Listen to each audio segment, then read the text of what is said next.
కృష్ణా గుంటూరు ప్రాంత ప్రజానికమే కాదు, ఆంధ్ర ప్రజానీకం అందరూ ఎంతో కాలంగా ఎదురు చూసినటువంటి అమరావతి రాజధాని పునర్నిర్మాణ పనులు ఎట్టకేలకు ప్రారంభమవుతూ ఉన్నాయి.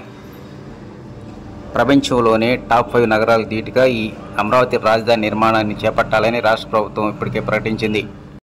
రాష్ట్రంలో కూటమి ప్రభుత్వం ఏర్పాటు అయిన తర్వాత అమరావతి ప్రాంతాన్ని గ్రోత్ హబ్గా మార్చడంతో పాటు ప్రజల జీవన ప్రమాణాన్ని మరింతగా పెంపొందించడానికి రాష్ట్ర ప్రభుత్వానికి కీలకమైనటువంటి నిర్ణయాలు తీసుకుంటూ ఉంది.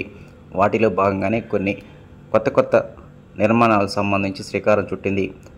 ఇప్పటికే దాదాపు 43,000 కోట్ల రూపాయలు విలువ చేసేటువంటి నిర్మాణ పనులకు రాష్ట్ర ప్రభుత్వం టెండర్లు పిలుపునిచ్చింది. వాటిల్లో టెండర్లు దక్కించుకునే కాంట్రాక్టులు 29 గ్రామాల్లో వారు కేటాయించిన ప్రాంతాల్లో నిర్మాణ పనులు చేపట్టడానికి ముందుకు వస్తూ ఉన్నారు. తాజాగా వెలగపూడి సచివాలయానికి పడవ వైపున ఇప్పటికే నిర్మాణం పూర్తి చేసుకున్నటువంటి రోడ్ నెంబర్ 9కి ఇరువైపులా వాటర్ పైప్ లైన్, అదేవిధంగా డ్రైనేజీ, టెలికమ్యూనికేషన్ సంబంధించినటువంటి నిర్మాణ పనులు ప్రారంభమయ్యాయి. తుళ్ళూరు మండలం ఐనవాల దగ్గర నుంచి మంగళగిరి మండలం నీరుకొండ గ్రామాల మధ్య ఉన్నటువంటి ఈ రహదారికి ఇరువైపులా ఈ పనులు ప్రారంభించారు. త్వరలోనే మరికొన్ని రోడ్లకు ఇరువైపులా ఈ డ్రైనేజీ వ్యవస్థను పూర్తి చేయనున్నారు. ఇక రాజధాని ప్రాంతంలో వరద ముంపు నివారణకు రాష్ట్ర ప్రభుత్వం ముందస్తు చర్యలు చేపట్టింది. ఎంతో కీలకమైనటువంటి కొండవీటి వాగు, పాలవాగుకు సంబంధించినటువంటి పునర్నిర్మాణ పనులు ఇప్పటికే ప్రారంభమయ్యాయి.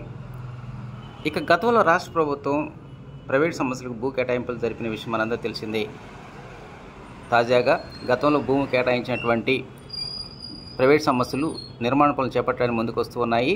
ఇతర ప్రాంతాల నుంచి ఉద్యోగస్తులను ఇక్కడ తరలించే పనులు నిమగ్నమై ఉన్నాయి. ఏదేమైనా మరో కొద్ది రోజుల్లో ఈ ప్రాంతం మొత్తం పూర్తిగా నిర్మాణ కార్మికులతో, అదేవిధంగా ఉద్యోగస్తులతో సందడి వాతావరణం నెలకొనే అవకాశాలు ఎక్కువగా కనిపిస్తూ ఉన్నాయి.